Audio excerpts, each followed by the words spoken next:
جو بندوبست رب کرتا ہے، آزمائش آ جاتی ہے، بڑے بڑوں پہ آ جاتی ہے، لیکن بعض اوقات بڑی تکلیف ہوتی ہے جب اس بندے کو لوگ کٹہرے میں کھڑا کر دیں جس کا جرم ہی کوئی نہیں، اس شخص سے لوگ سوال جواب شروع کر دیں جس بیچارے کے خیال میں بھی وہ بات نہیں، پھر وہاں وضاحتیں دینا، نہ کردہ گناہوں کی وضاحتیں دینا، یہ بڑا بوجھ بنتا ہے، بڑی تکلیف ہوتی، اور لوگ کرتے ہیں یہ کام۔ پھر اللہ تعالیٰ جب بندوبست فرمائے، صحیح بخاری میں حضرت جریج کا ذکر فرمایا، جریج نفل پڑھ رہے تھے، ماں نے آواز دی، وہ آ نہیں سکے، نماز میں تھے، ماں ناراض ہو گئی، اس نے ہاتھ اٹھا کے کہا اللہ یہ اتنی دیر تک مرے نہ جب تک کسی بری عورت کا منہ نہ دیکھ لے۔ کسی اور کی دعا کے لیے سند نہیں ہے کہ وہ تیرے ہاتھ میں ضرور قبول ہوگی، لیکن ماں باپ کی دعا کے لیے میرے نبی پاک نے سند بیان کی ہے۔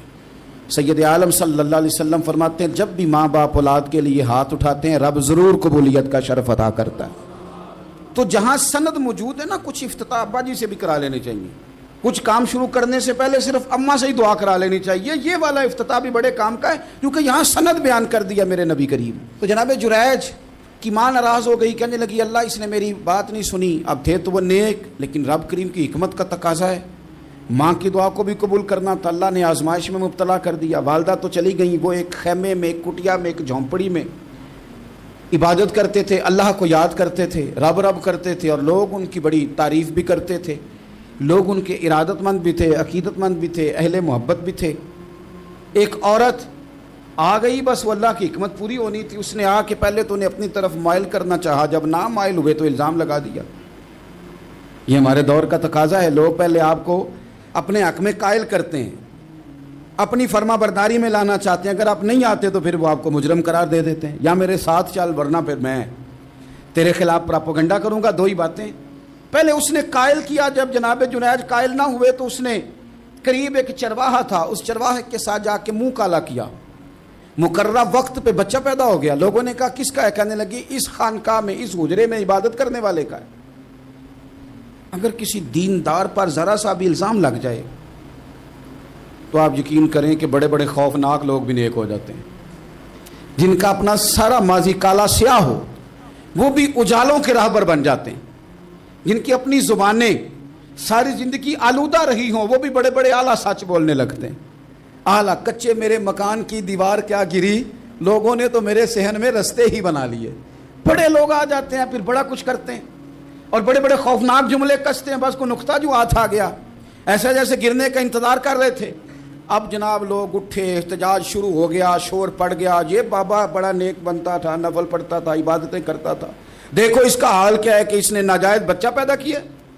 بغیر تحقیق کے میں کہہ چکا ہوں کہ الجھے الجھے بکھرے بکھرے روز و شب دیکھے گا کون، لوگ تیرا جرم دیکھیں گے سبب دیکھے گا کون، لوگ تیرا جرم دیکھیں گے سبب کوئی غور نہیں کرتا کہ وجہ کیا تھی۔ او بھائی کچھ تو مجبوریاں رہی ہوں گی، یوں ہی کوئی بے وفا نہیں ہوتا۔ الزام لگا دیا، شور ہوا، احتجاج ہوا، دنیا اکٹھی ہوئی، ان کا انہوں نے حجرہ گرا دیا، مارا بھی، پیٹا بھی، ایک نیک آدمی کو بدنام بھی کیا، برا بھلا بھی کہا، گالیاں بھی دیں، جو کر سکتے تھے کیا۔ اب جب سزا دینے لگے نا تو جناب جریج کہنے لگے تھوڑی سی اجازت دیتے ہو، مار تو تم نے دینا ہی ہے۔ کہا جناب ٹھیک ہے دیتے ہیں۔ انہوں نے کہا صرف 2 نفل پڑھنے ہیں۔ اب وہ نفل پڑھ رہے تھے تو لوگ اس وقت بھی کہہ رہے تھے فراڈ ہی کر رہا ہے، دھوکہ ہی دے رہا ہے، چونکہ ذہن بن گیا نا، بدگمانی آ گئی۔ انہوں نے 2 نفل پڑھ کے ہاتھ اٹھائے، کہا اللہ جانا تو میں نے ہے، پر اس رسوائی کے ساتھ جنازے تک نہیں خراب ہو جاتے، قبریں تک نہیں لوگ بدنام کر دیتے، کہ اللہ جانا تو ہے پھر اس رسوائی کے ساتھ، تو میری مدد فرما، اب تو میرا کیس تیری ہی عدالت میں ہے، تو رحمت کا دروازہ کھول۔ ہاتھ اٹھائے، دعا مانگی، نفل پڑھے، پورے مجمع پہ نظر دوڑائی، کوئی نہیں تھا سپورٹ کرنے والا۔ کل تک جو کہتے تھے نا تیرے لیے جیئیں گے، تیرے لیے مریں گے، ساری عمر یہ آٹا گدہ ہے، لکھاں کیتے نہیں پیڑے، اب وقت آیا ہی تے محمد بخشا کوئی نہیں ہو بیٹھا نیڑے، ایک بندہ بھی نہیں تھا ووٹر سپورٹر ساتھ دینے والا کوئی نہیں تھا۔ تو جناب جنید بچے کی طرف اشارہ کر کے کہنے لگے کوئی نہیں بول رہا، تو ہی بول کے بتا دے تیرا باپ کون ہے، تو ہی بول کے بتا دے کون ہے۔ اللہ اکبر۔ میرا رب جب چاہے تو بچے بولتے ہیں، رب چاہے تو گونگے بولتے ہیں، رب جب چاہے تو پھر پتھر بھی بولتے ہیں۔ جب کہا نا تو ہی بتا تو بچہ بولا، اور بول کے کہنے لگا میرا باپ جریج نہیں، میرا تو وہ ہے جو بکریاں چرانے والا ہے، وہ میرا باپ۔ جب رب کریم نے توفیق دی تو بچہ بول پڑا۔ جب رب بندوبست کرتا ہے کسی کی عزت کی حفاظت کا تو پھر کوئی اسے رسوا کر سکتا؟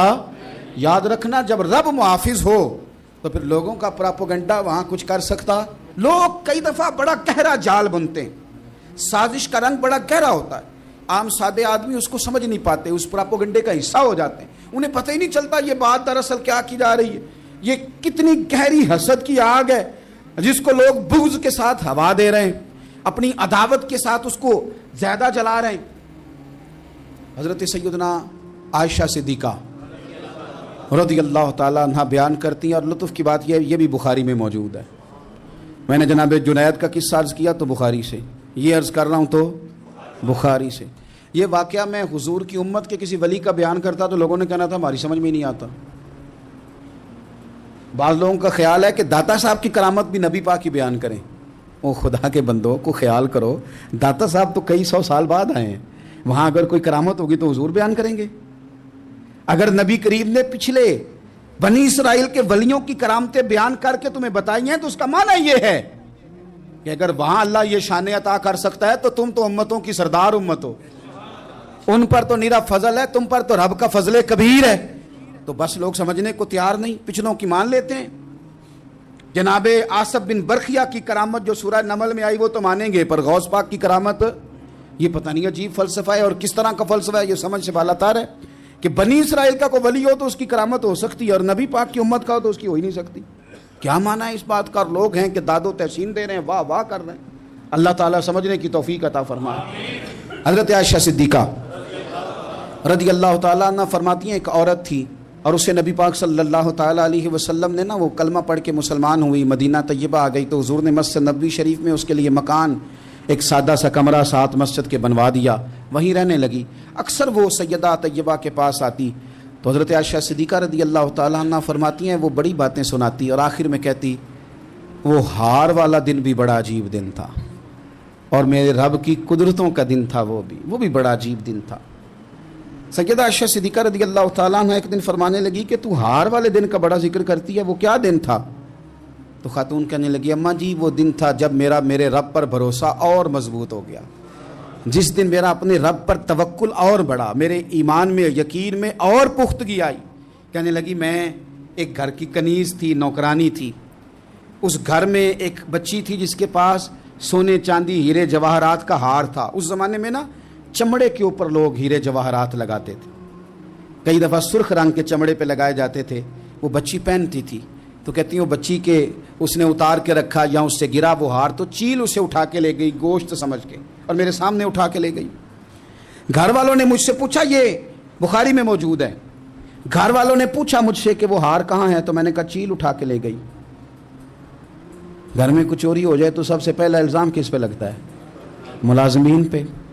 کہتے انہوں نے مجھے بڑا مارا، بڑی تکلیف تھی، حتیٰ کہ میری شرمگاہ تک کی تلاشی لی، میری عزت اتنی خراب کی میں بتا نہیں سکتی۔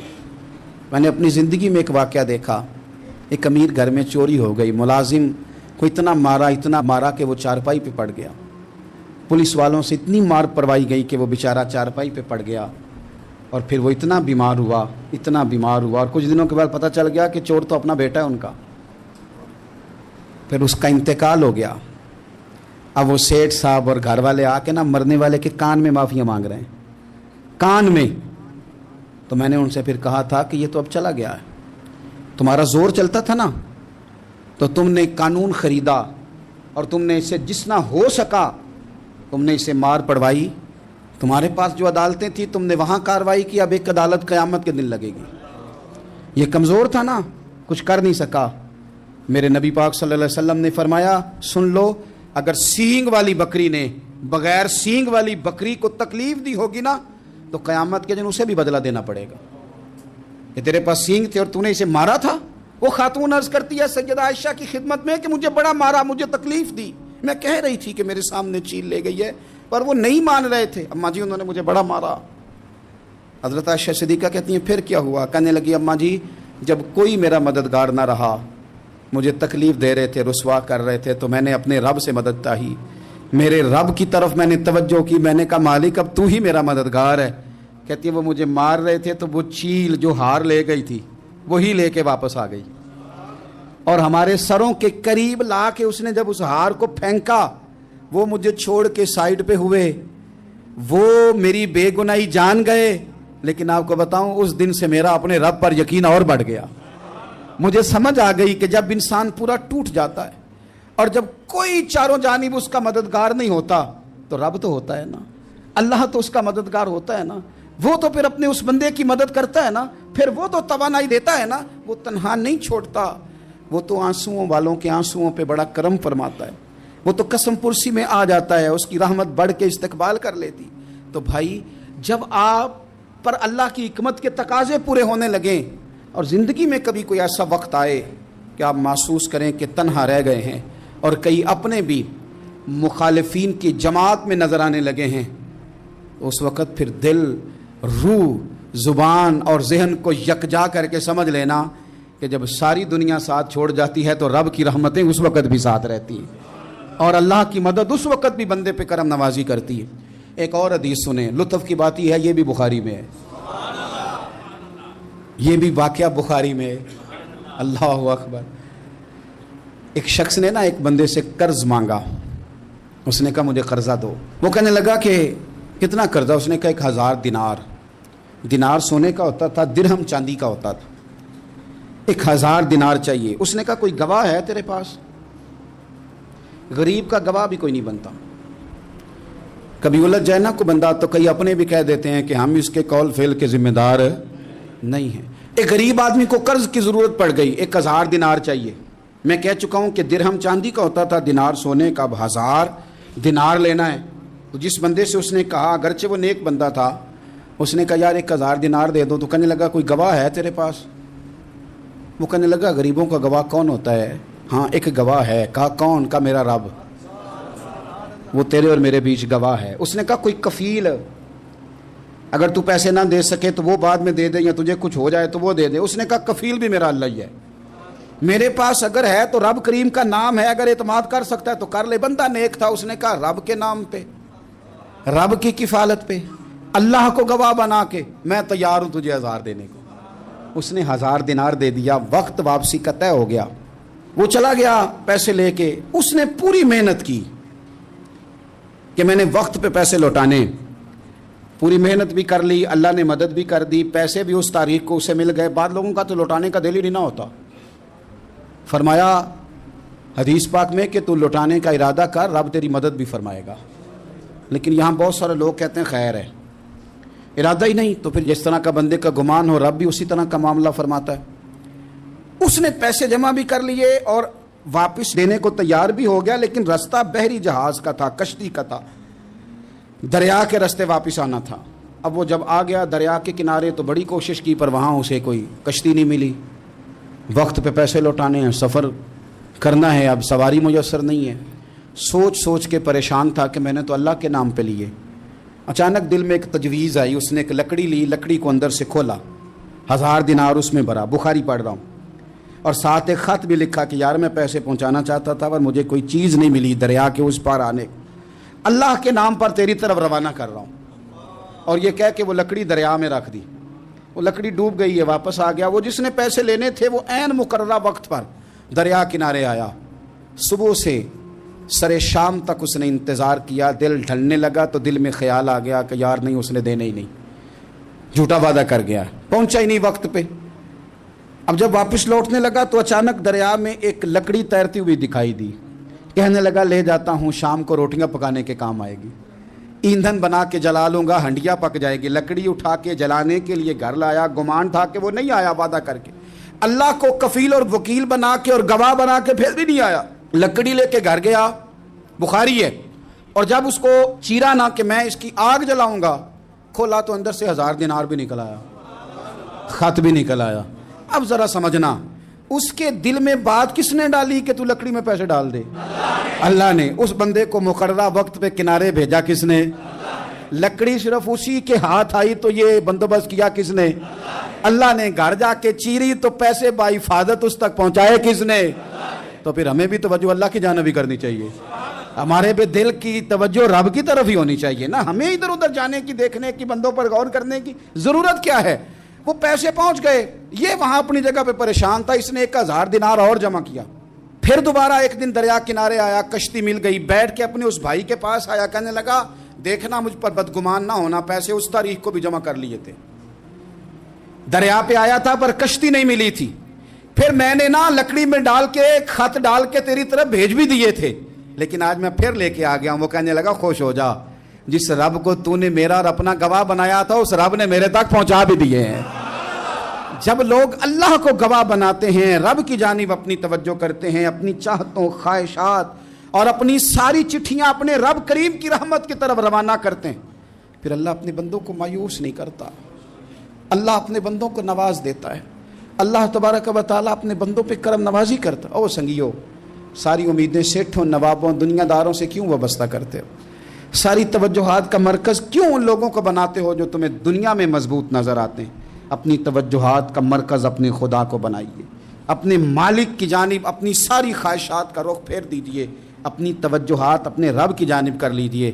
وہ اپنے بندوں پہ بڑی کرم نوازی فرماتا ہے. وہ عزتوں کا بھی محافظ ہے, وہ پریشانیوں میں کرم نوازیاں فرمانے والا ہے, وہ ساتھ دینے والا ہے.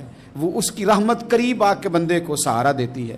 وہ اپنے فضل سے اپنے بندوں کی ہر مشکل میں دستگیری فرماتا ہے. اس یہاں سے کبھی ہم نے کنارہ نہ کیا, اور تو نے بھی تو دل آزردہ ہمارا نہ کیا. ہم نے تو جہنم کی بہت کی تدبیر, پر مولا تیری رحمت نے گوارا نہ کیا. عدل کریں تے تھر تھر کمبن, اچیاں شانہ والے, تجھے تو فضل کریں تے بخشے جامن. میرے جے منہ کالے, آخر دعوایا ان الحمد للہ رب العالمین.